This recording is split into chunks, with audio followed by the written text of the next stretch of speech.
Ulagada. Regarding culture, in connection with the festival of Sevvel, the maid possessed with Lord Murugan dances in the broad street of Vugar and its neighborhood. She is dancing to the tune of flute and lute, that is Kural and Yar, and the timing sounds of drums and taboos, namely Mulavu and Murasu. In order to witness the dance and worship, Lord Murugan, the fair coral-like complexion ladies gather and peep through the windows. Their feet are pink and their attractive ways are adorned with gold. They worship Lord Murugan with folded hands full of bangles which look like the sprouted cluster of kandal flowers. Now you can see the mandapam from where the women peep through the festival. The beautiful ladies are portrayed with coral-like fair complexion. Hence, the view of few historians that the ancient Tamils were black holes no good. If the fishermen folk are presented with dark skin, it is due to their exposure to the hot sun all day long. The ladies gather and worship Murugan with their folded hands. This establishes that the Murugan worship was prevalent during the Sangam age. Regarding Murugan worship, the Murugan festival reminds us that Lord Murugan was doubtless the preeminent god of Tamils through the ages. The veil, that is spear, is his favorite weapon, and from its name he is called Velan, and even his priest is called Velan, and the dance performed by him, namely the priest, in connection with the worship of Murugan was known as Velan Vettiyar. It is evident from Pattinapalai that there were women priests also, and they too performed the Vettiyar, and hence they were known as Veriyattu Mahalir. Kondi Mahalir. The women prisoners of war, especially members of the royal family, were given a fair and courteous treatment.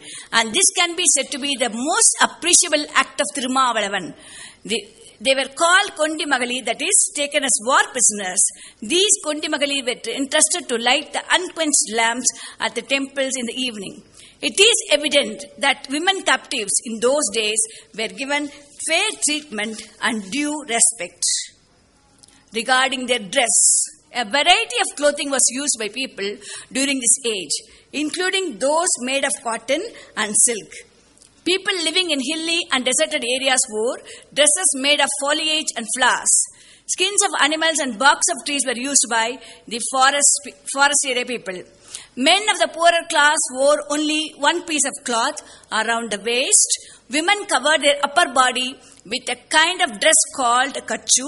Among the higher classes, men wore two pieces, one around the waist and the other the upper cloth, thrown over the shoulders. Women of sophisticated society wear half sari, made of the finest cotton and silk fabrics with embroidery. The cotton dress was more popular among Tamils, and silk was also in use, perhaps by the rich. Pattinapalai contains references about the dress of those days. It says that the ladies by mistake wore the cotton cloth of their husbands instead of their own silk saris. It shows that the silk was used invariably by ladies, and the ancient Tamils were well trained in fine cotton weaving and in silk too. Pattinapalai mentions about the use of foliage dress by the Paradavar woman. This is clear evidence to show that in ancient times the foliage dress was in use among the maids and ladies of festive and ceremonial occasions. Regarding ornaments. Ornaments were very popular among the ancient Tamils, and there were numerous varieties of them, and especially the married women were crazy for such ornaments. But one should not think that all the maids and ladies wore all kinds of ornaments mentioned in Sangam classics. Pattinapalai mentions about the ornaments worn by ancient Tamils, and it refers wherever necessary by the common term, namely as idai, namely ornament, such as ner idai, that means proper ornament, pas idai, that means special or gold ornament, and mutru idai means complete set of ornaments. Idai is a common name for the ornament as they are made of gold and studded with diamonds. However, mention is made about two particular ornaments, namely Kudai and Todi.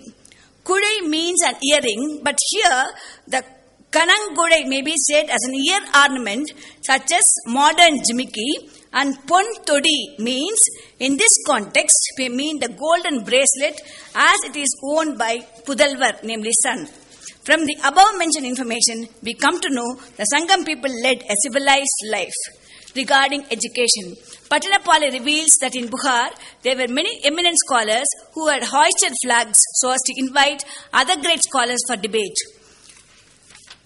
This shows that education was much appreciated, and hence there were many great scholars and poets. For example, the following names may be mentioned, namely Ilandevanar, merchant; Ilaveniyar, hunter; Kachipeti Ilanzathanar, that is carpenter; Tangal Porkallan Velnaganar, namely goldsmith; and Nakkinnayar, lady merchant. So from this we come to know that all community people had an opportunity to read and they have their higher education. Regarding religion,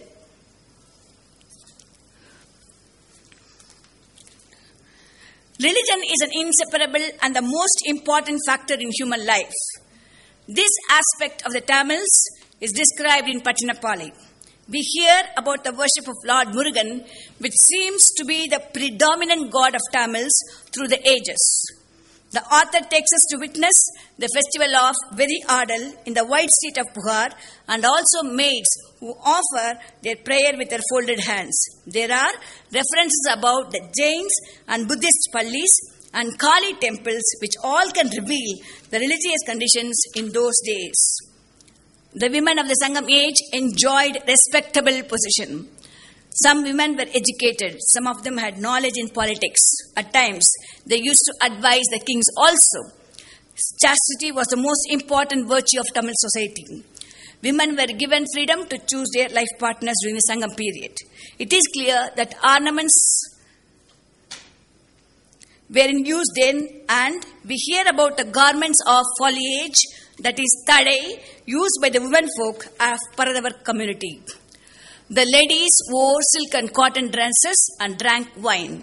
The garlands worn by men were called kanni, and the garlands worn by women were called kodai, and such was their civilization even before 20 centuries ago. Thus, Pattanapalli presents a fine picture of the status of women prevailed during the Sangam age. Thank you.